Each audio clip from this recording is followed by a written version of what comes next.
believe. Or is it 30, 40? I'm not sure. 39 That's maybe. bad. Yeah.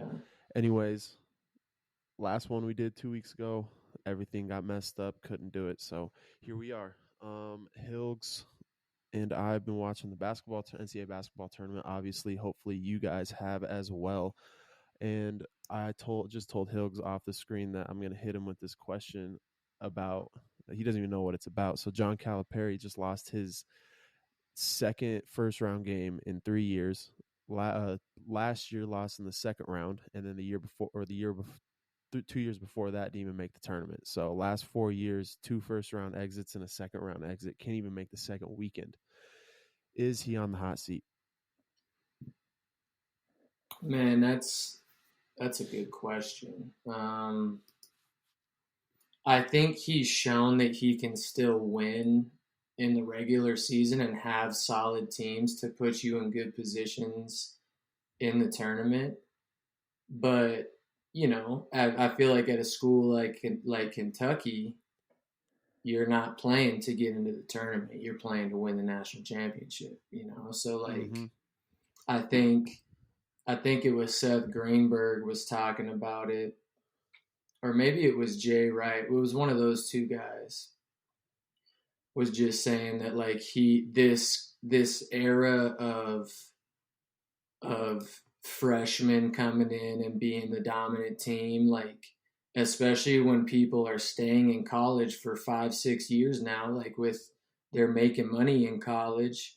I feel like that's going to flip it back a little bit to guys staying in college longer, especially if they're borderline NBA guys and want to improve their draft stock.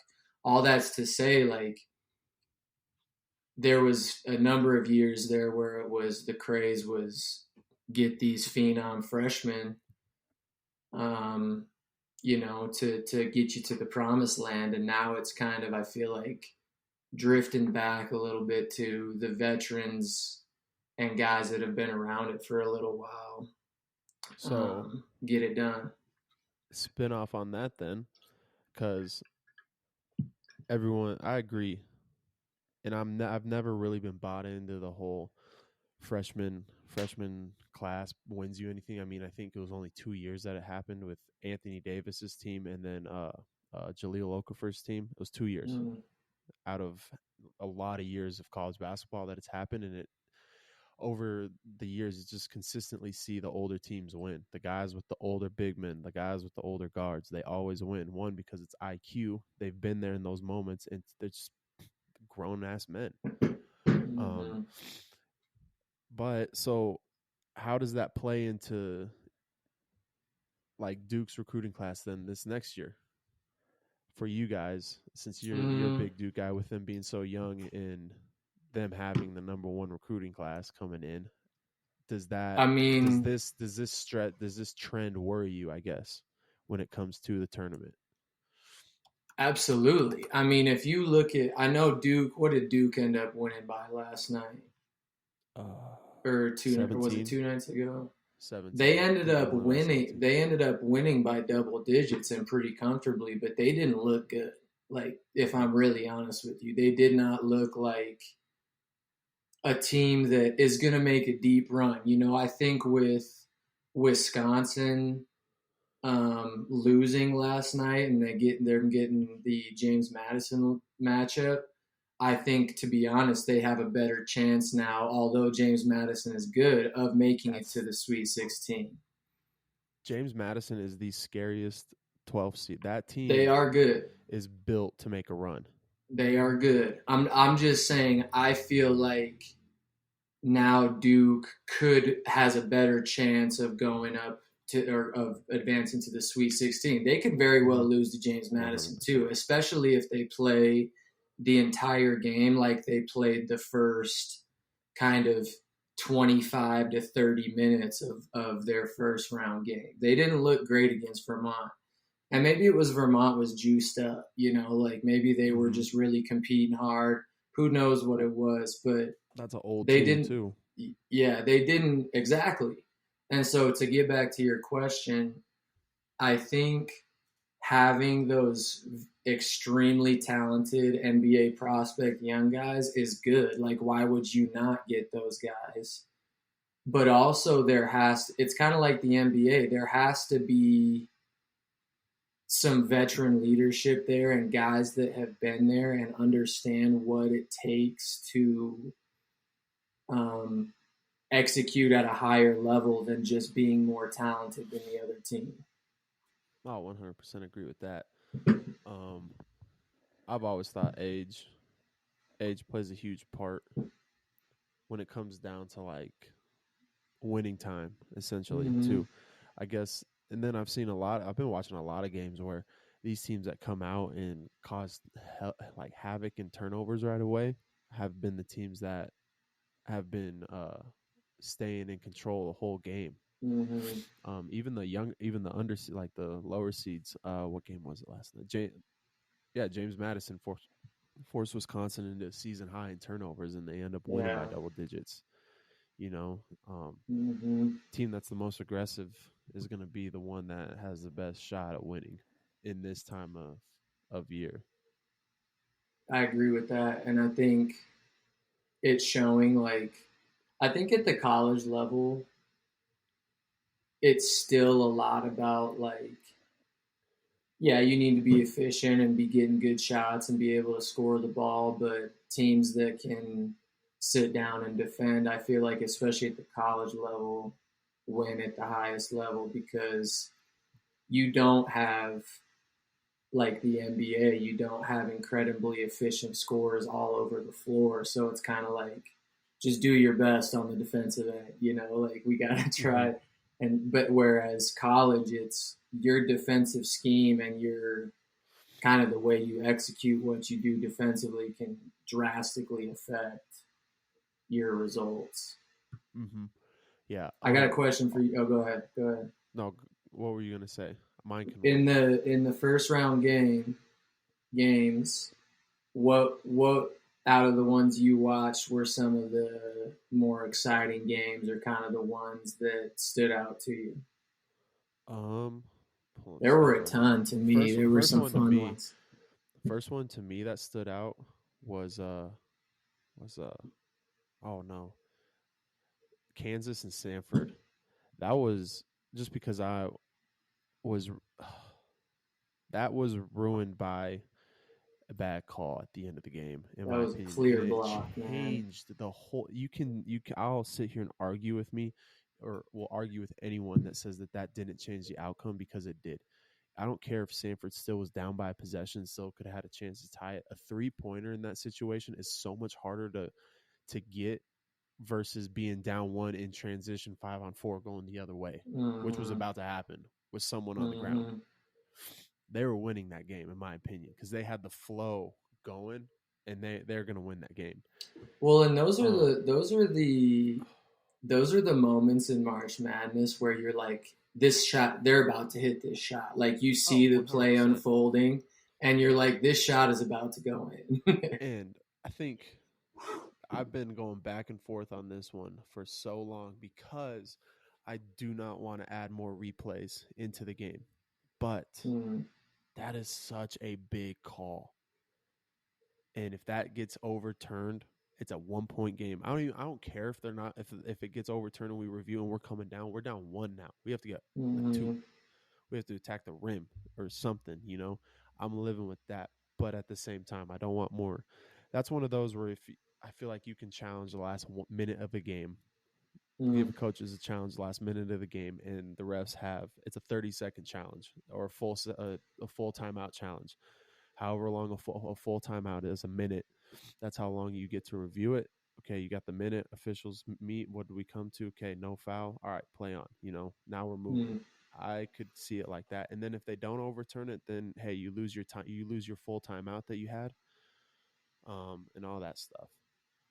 But Yeah, I I think don't I know. think that's a common, like, I guess, discrepancy between the two sides of it is like we waste time and we do all this reviewing for a lot of or for maybe half the time it's the same call that we end up getting. or two, like we want to like on the other side of it, it's we want to get the call right, and so that Mm-hmm. it's the game is played as fairly as possible, whatever you want to say. Excuse me. That like where I guess where's the line? I feel like it's a huge gray area between both of the sides. Um, the other games, Oakland, Kentucky caught me very off guard. Did not see Mm-hmm. that come, but it was a good basketball game coming down the stretch with Good game. both guys like making shots. Um, what was cool about that? Another D2 player showing out in the first round, D2 Yeah. transfer. So I think that's sick. Just like how Joel had a nice 23-11 against Virginia. Um, Mm-hmm. Sanford had a kid from Nova Southeastern starting that game that won the D2 national championship last year. So I was seeing D2 kids sprinkled in all over the place. So Doesn't Colorado State have a? Isn't that Cartier dude a D2 guy? I want to say he was. I thought I heard the commentators talking about he was a D2 guy as well, which is I can't maybe that's remember. true. I'm not sure. I'll have to look, but that's a cool thing that you're seeing. I mean, transfer portal helps with that, but at the same time, D2 basketball is just as good. And a lot of Mm-hmm. people just have that misconception just because of the gym you play in. I mean, we're playing, who cares if you're playing in a gym smaller than the high school you played in? It's still high level basketball. Um, Yeah, the other game that was impressive was Dayton's comeback. They were down that's the one I 17. was They were gonna say. dead Yeah, in the water and down, and then came back and won. But the team that is going to make a run, and I don't have them making a run in my bracket, but in my gut, I just feel like they're about to go till the Elite Eight is NC State. really, Bro, DJ Burns has dude, America on his he's back. cold, man. I'm He's a I'm nasty. a Tar Heel through and through, but when he's playing now, I'm tuned in. I'm Who do tuned they into his have the games. second round? Um, they're gonna get Oakland. Oh, they got Oakland. So they have a shot to. I mean, look at their side. Look at this, dude. There's a 10 seed, 14 seed, 11 seed, 12 seed left in that side of the region. Mm, Um, Colorado. I was watching a show yesterday. Colorado went from 150 to 1 odds to win their region. Won the first 4 game. They went to like 75 to 1 odds, and then right after Kentucky lost and NC State won, um, they went to 12 to 1 odds to win their region. really? Yeah. Colorado has a good team too, man. They I don't know how deep they are. I haven't watched Colorado a ton. They have a super tough matchup in Marquette this next round. I'm not But sold I on could them. see Marquette. Not anymore. Not after that Western Really, Kentucky game. No, they make me I didn't nervous. even watch that one.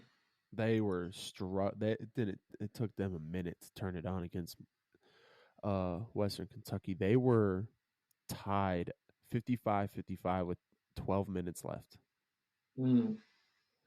So, yeah, They to scored me, 32 points the rest of that half. That's crazy. yeah, not good. Um, or I mean, that's good, but That is good. their start is a little worrisome. Um, That's fair. what was that? Oh, that's what I was going to ask you. Was the D2 kind of showing in the tournament?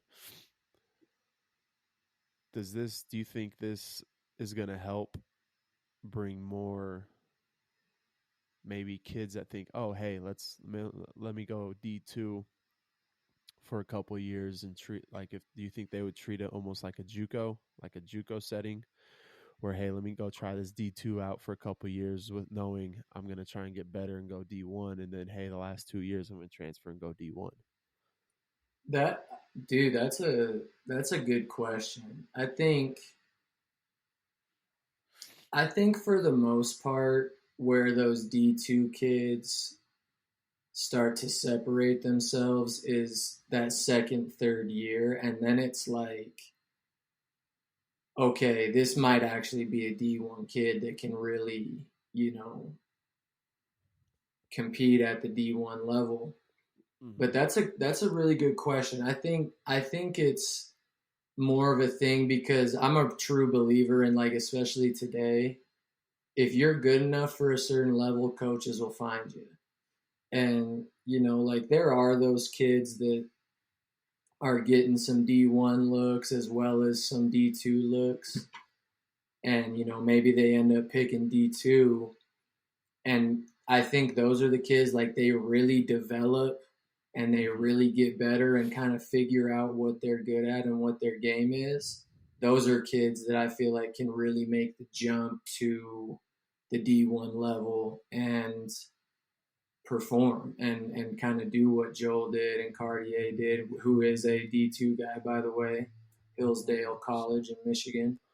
Um, but that's a good way to look at it, Bush, is that it's kind of like almost a trial run at a JUCO or something to see where you land afterwards. That's an It's interesting observation. just because like we're always the game has been changing so much now because I was just about to lead it. That kind of leads into with me, like with how I stand with NIL right now and how it's changing the landscape of college sports, in my opinion.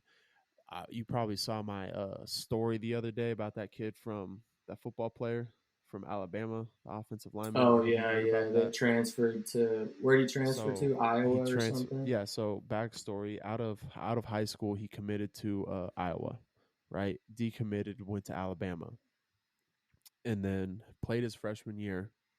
Saban retires, he hits the portal, comes to Iowa. Iowa raises 100K in NIL money, gives him all of it, and then he decommits and then transfers back to Alabama and took the 100K. He doesn't have to pay the 100K back either. Oh So my like to me that's just so gosh. dirty, and it's so dirty, but it's him taking advantage of what the system allows you to Exactly. do. So it's not his. I mean, it's dirty on his part, yes, but he's taking advantage of what he can do to get money, which I don't Hmm. knock him for that, but still, like you're gonna that move alone is just the door getting kicked in on what is about to happen. But I also think on the flip side, instant, because we've talked about this before with NIL, was it's kind of the Wild West right now where it's like they're just working on it and it's not. I feel like when you introduce something like this, there's always things that come in later that regulates it more and kind of, I guess, if you want to call it, rebalances that power. Um, Hmm. because it is like, and it takes instances like this that happen, and probably more that maybe we don't know about and that are going to come in the future, where it's going to be like, okay, we need to we need to put in some guidelines or some regulations to this, that also, that yes, still give the benefits to the player but also protect the institutions and whoever else is putting this money up for NIL. No, I agree. It's just how it. Yeah, if this doesn't, if people can't see through this little loophole right now, like a 19, 20 year old just did, Mm. we have like there's a real problem going on because that has to be fixed. And it All it will. to I at think least that, here's the thing. At least okay, yeah, he took the money and ran, but now he can't play. Like at least bring back the old transfer rules where now you have to if you're going to be doing this stuff. All right, we're not going to allow this. You got to sit out a year. Sorry, buddy. which I You're think picking that's going too to much. happen. I You think that's know. going to happen, and it already kind of is. I mean, I can't remember what this new. I don't know, remember if it just applied to JUCO guys or it applied to everybody, but JUCO Advocate was, tweeting about it a lot. It was during the basketball season, kind of early, when guys were getting held out of getting cleared for eligibility, because of the one-time transfer rule and stuff. But I think that's gonna happen already with like, okay, now it's just turning into anybody can transfer anywhere at any time. We gotta reel this in a little bit. Oh, you have to reel it in. If you don't reel, yeah, it's just oh, that was just something that I've been thinking about lately. Like, I just hope it changes soon because I firmly believe, and I talk to Max about this a lot. He says this a lot too, but and we're both in agreement that if this doesn't change, like college sports as a whole will be dead in like 10 years, and it's just going to be power schools. It's just going to be a I've select I've been in 24 that boat too. schools of just across the country, and it's just going to turn into the NBA Junior League or something type Yeah, and deal, what you I know? think it's going to be is, like you said, it's going to be those big schools, the Power Fives, if you want to call it that, that can compete financially, all those kind of things with each other. They're going to separate themselves, and then everybody else is going to kind of be in its own thing where it's like there's still going to be athletics at these places, but it's not going to be. I don't even think it's going to even be in the same association or No, it's organization going to be as those different Power stuff. Five guys. Yeah. And it's not gonna get TV stuff. It's gonna get bottom line TV deals, maybe one, Mm-hmm. two ESPN games a week, and then or a month. I don't know, but Yeah. it just it's already starting with the NIL tournament in Vegas next year, where they're bringing teams in, and the players get money. Like, what are we doing, man? Oh, I think I What are saw we that. doing? I thought I saw that. And I where Call me a negative Nancy and whatnot, but come on, man. Like, give give everyone a chance. Give put a small tournament or a small school tournament together where you I don't know get a couple HBCU teams, get a couple WC or low mate like bottom tier mm, teams in conferences. Give them a shot to make some money. Give shut up, bro. That's my you cat. dog. Sorry. Uh, Um, Meow. and give the smaller schools a chance to make some money. Houston Baptist or Houston Christian University, where just got a new head coach, Craig Doty. They didn't win a conference game last year. I think why not send them to a tournament to make some money? Mm. Why help the whole landscape of the sport out? Don't just keep helping the rich get richer. But that's what it. I mean, you know It this, man. always That's is going what to it be that is. way. Like that's the way it's gonna be because those are the schools that literally make the money for the rest of the other schools and the rest of the NCAA. It's like they feel like they gotta keep feeding the machine because it's bringing in that cash. And it sucks because it just ruins to me, it just ruins it.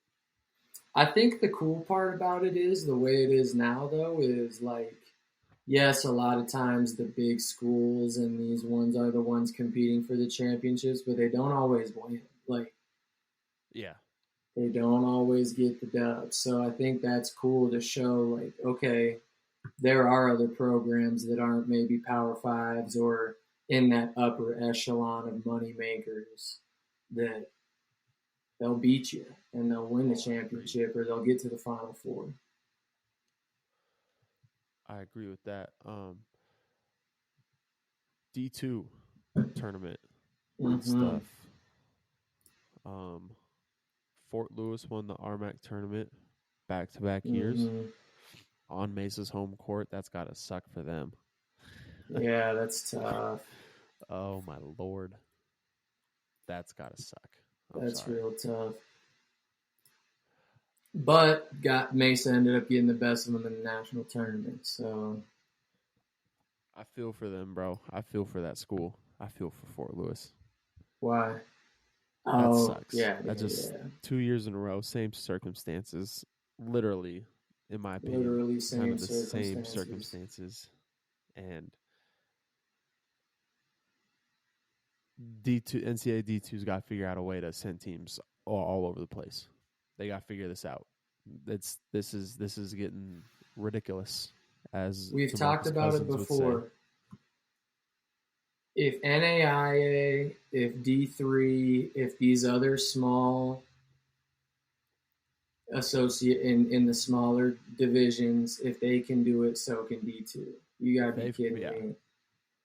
Don't tell me money's a thing. It's doable. It's very doable.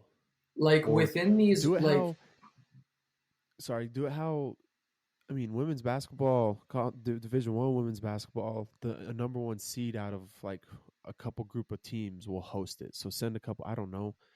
I guess you'll still flirt with the same stuff there, but like find a venue, find somewhere where well, we can well, do this is just the like the thing. You Division can One. literally do like keep it fair because these regions aren't like do like okay these teams come out of this region the Tex like maybe this a couple Texas schools go to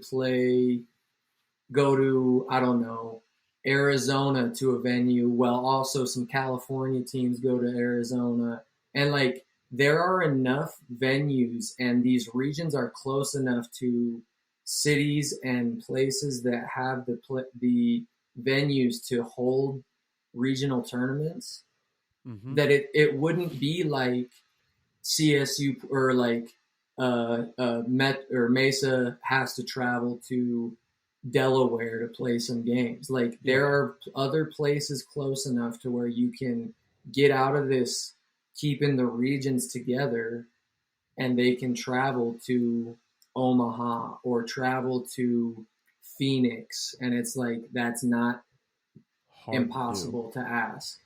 No, it just because it hurts the whole product. Mm-hmm. Honestly, we're having the fifth ranked team and the sixth ranked team match up in the round of 32.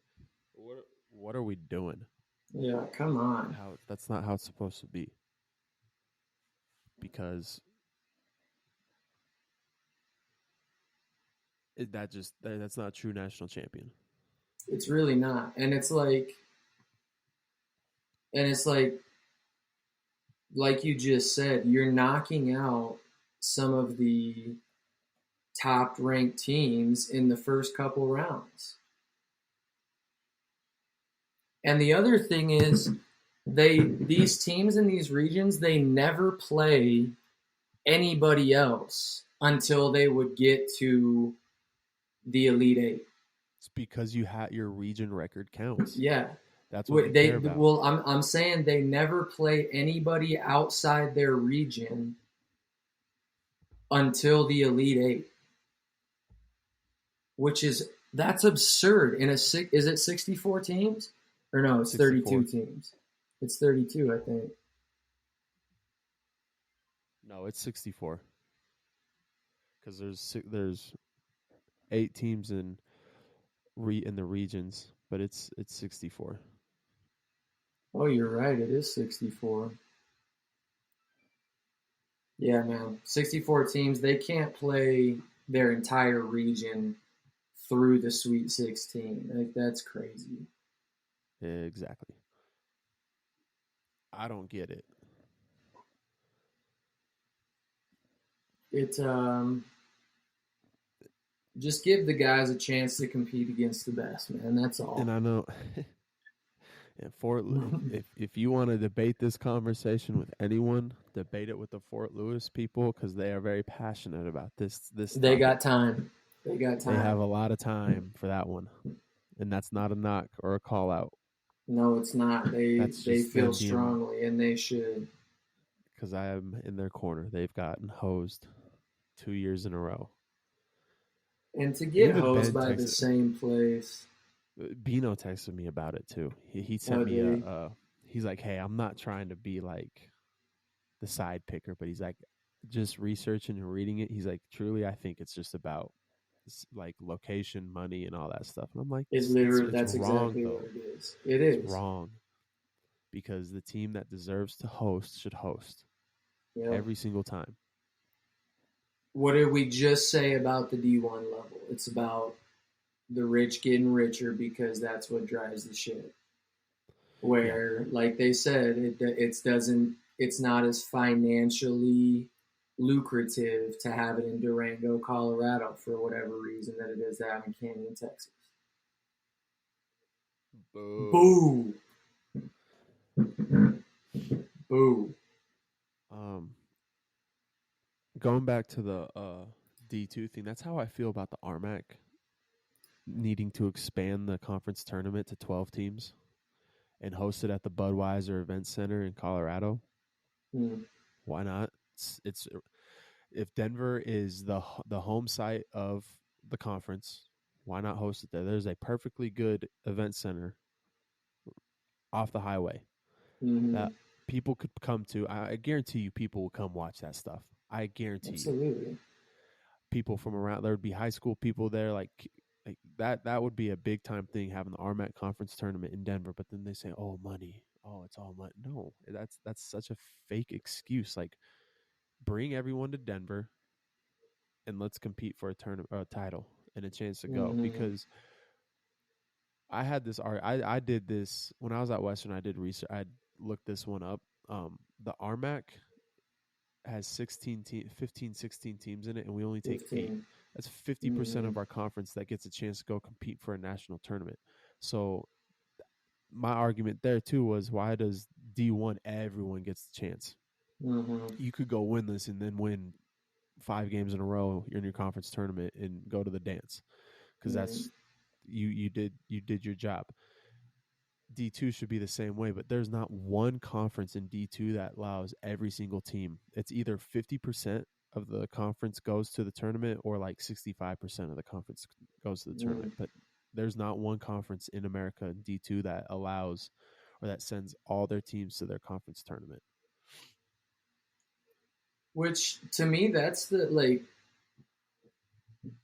what you look forward to as a player. You know what I mean? Like you look forward to, regardless of how well you did in the pre or in the during the regular season, you look forward to that chance to make some magic happen. You know, and it's like Exactly. because regardless of if you're the number 3 team in the conference or the number 12, 13 team in the conference, as a competitor, you feel like you got a shot when you step out there on the floor. And so maybe no 12 seed ever does get to the championship, or they do go out in the first, but they still get that opportunity to make something happen with their season. And I think they, especially when like as the RMAC being a 15 team conference, maybe it isn't all 15 teams make it. Like you said, maybe it's 12. Maybe it's, whatever. But give those teams a shot to play one, like those teams can pay for one to go travel somewhere and play at least one more game. They can do that. I promise they can. Absolutely.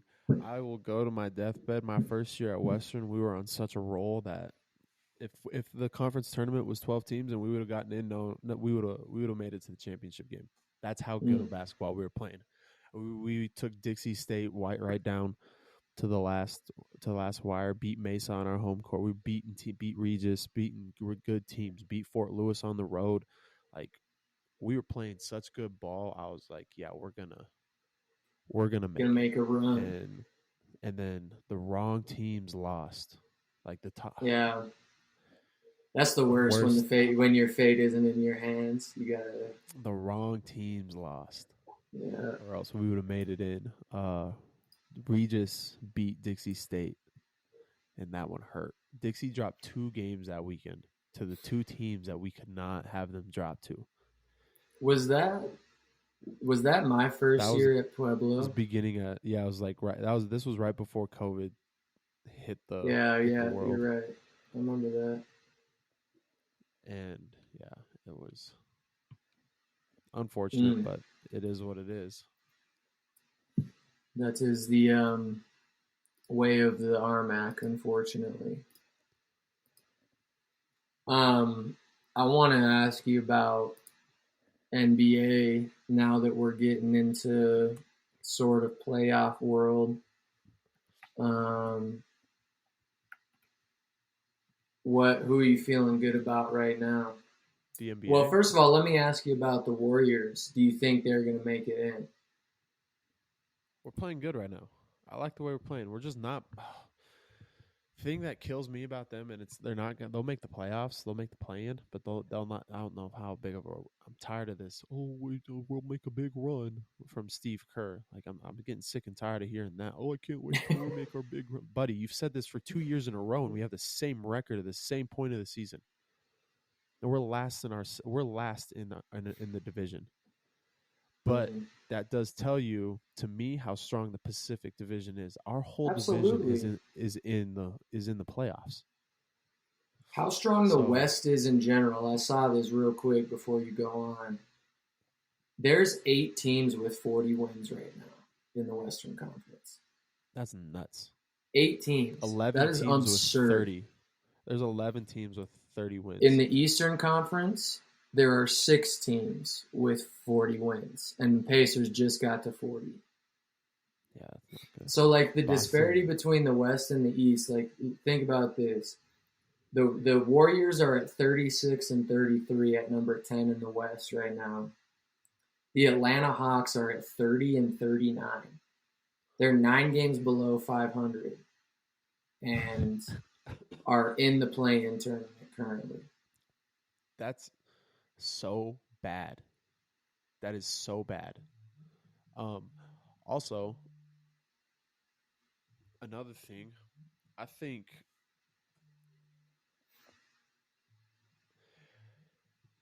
it's just hard for me to look at how good Boston is, but I truly think that they're head and shoulders above anyone in the NBA right now.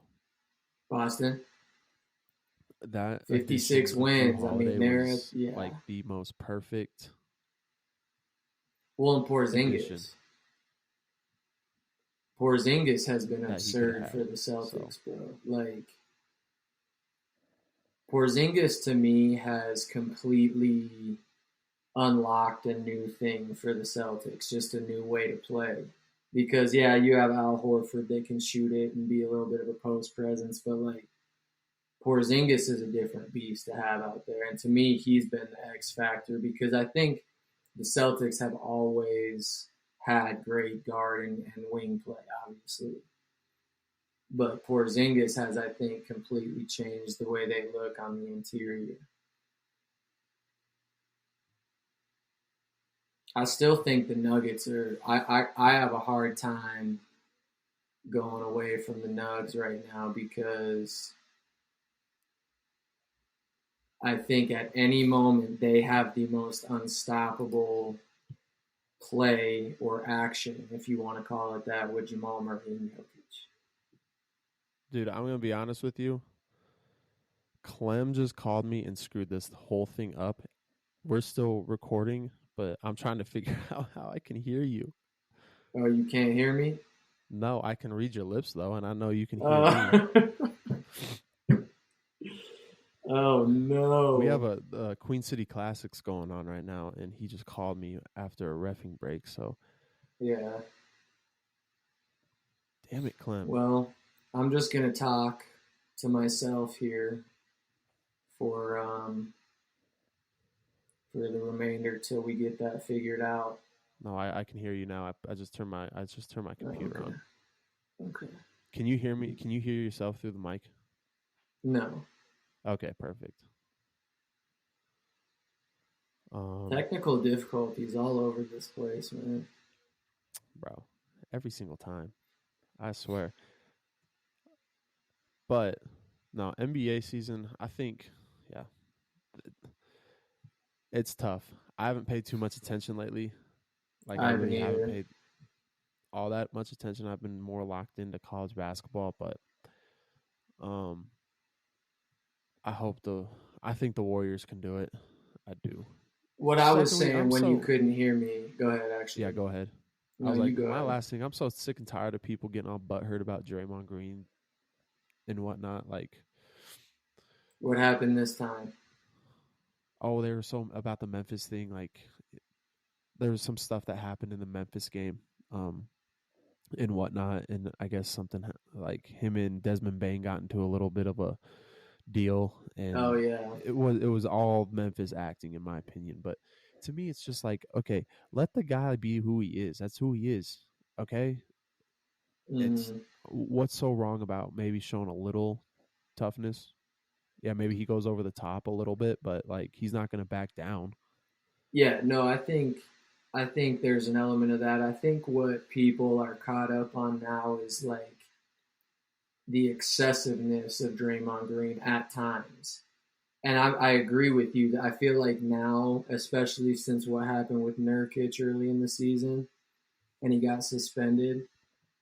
people nitpick every little thing that Draymond Green does when he gets in a little scuffle. I think it's like Draymond has done a good job recently of not taking it over the top, but I think people are just waiting on him to step over the line one more time, and then it's like, oh gosh, it's gonna go crazy. I'm about to change this. Armac Insider's an asshole. Why? What do you say? Everyone else have UNC losing today also? Oh Bro, yeah, I'm I hope so, I'm re- Armac Insider. I hope I'm so. recording a podcast right now, and this is what I see. Let's go, Sparty. That's nasty work, dude. That is nasty work.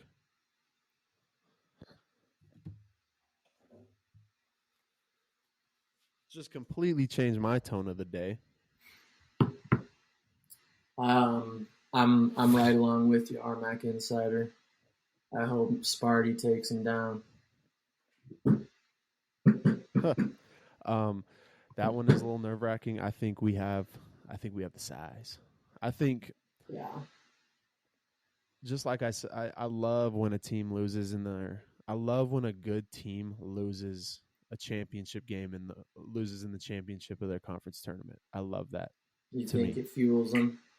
it does. It feels you just a little bit more like, damn, like, oh, damn, we can't. You know what I mean? Like it wakes you up a little bit, brings it back down to Mm-hmm. earth, and maybe they needed that And I think because to your point, that the fact that that can happen right before the tournament, I think can be a good thing. You know, where it's look like, at all Auburn. right, we're back to square one. Yeah, exactly.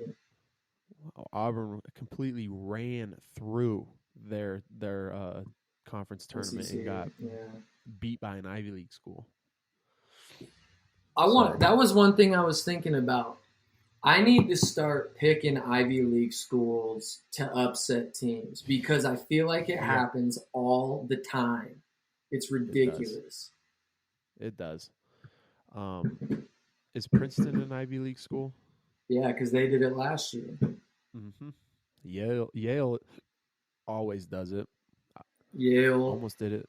They almost did it to the Dukies a couple years ago. I know, and but I feel like any time like an Ivy League school is a good team and they get like a pretty decent draw, Mm-hmm. they're gonna upset somebody. I need to start picking that. I got to make a mental note of that for next year. Yeah. No, don't matter who you pick, dude. I know It it's don't always matter going who to you be pick. screwed by the time it's Sweet I was 16 my bracket was number one in the world for about 6 games. in the So world. Stop yeah, playing I was tied for first with a bunch of people. after the first game because you got the first game First right. couple games. Yeah. Well, First 6 games right, and then nice all dude. hell broke Along with loose. 2.8 million other people. All right. Just gotta Now your take your bracket wins is when you get them. dog poop like everybody else's. Yeah, we'll see how Did the you how today see? plays out. Did you see that at one point? I think it was yesterday. There were a few brackets with zero correct answers. Yeah, there's 3 brackets with no. There was 0 with no picks right. Like you literally, people have to Man, try. People are trying to do that. People are Yeah, I'm starting to see sure. that. Like I was thinking that too. Like you really have to be like, just gonna pick everything that is an outlandish pick. All the 16 seeds. You'd have to Yeah, have all all the 16 seeds in the 16s, Final Four. probably all 15s. That'd be so When hard, though. it would be difficult. That would be very difficult. It's a wild time. It's March, you know.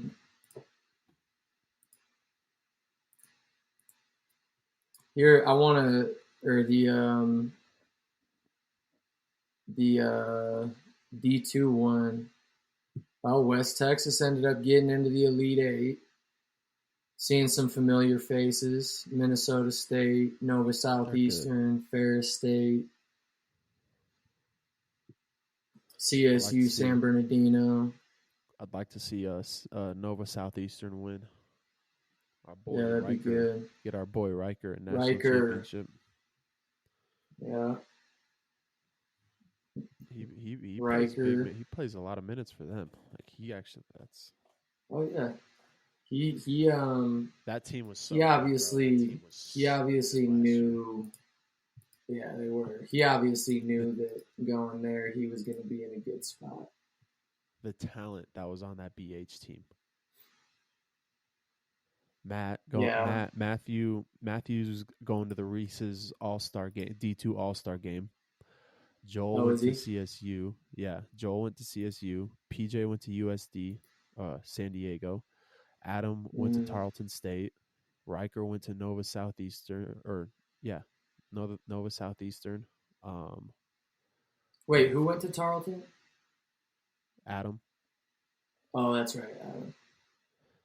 Like that was just talent in that Mm-hmm. team. I mean, that's why they were so good, you know. And it was a well constructed roster. It was versatility. It was a lot of guys that you have some continuity when you sub, when Mm-hmm. you play different lineups. And then obviously Agreed. you got Mr. Ragsdale and Mr. Scott handling business. Yep. No, I feel it. Um, man, Oregon or